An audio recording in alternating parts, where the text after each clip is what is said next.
नमस्कार, मैं हूं आरजू अंसारी और आप देख रहे हैं राष्ट्रीय जगत विजन न्यूज। सुदखोरी, एक्सटॉर्शन, मारपीट और आर्म्स एक्ट जैसे गंभीर मामलों में फरार चल रहे तोमर बंधुओं को राहत नहीं मिली है। विशेष अदालत ने वीरेंद्र और रोहित तोमर की अग्रिम जमानत याचिका खारिज कर दी है। दोनों पर आधा दर्जन से अधिक आपराधिक मामले दर्ज हैं और वे पिछले 2 महीने से फरार हैं।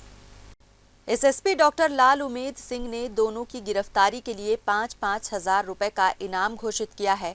लंबे समय से फरारी के चलते पुलिस ने उनकी संपत्ति कुर्क करने की मांग की थी, जिसे कोर्ट ने मंजूरी दे दी है। अदालत ने उनकी 4 संपत्तियों को कुर्क करने का आदेश कलेक्टर को भेजा है, जिस पर कार्रवाई की जिम्मेदारी तहसीलदार को सौंपी गई है।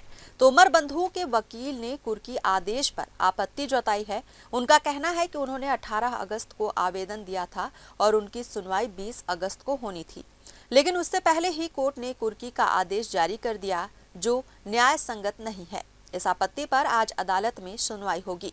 जानकारी के मुताबिक तहसीलदार ने बताया कि वीरेंद्र और रोहित तोमर की जिन 4 संपत्तियों को कुर्क किया जाना है, उनमें भाटा गांव स्थित साई विला मकान और जमीन शामिल हैं।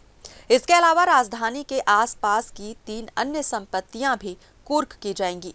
आज कोर्ट की सुनवाई के बाद ये तय होगा कि कुर्की की प्रक्रिया कब से शुरू की जाएगी।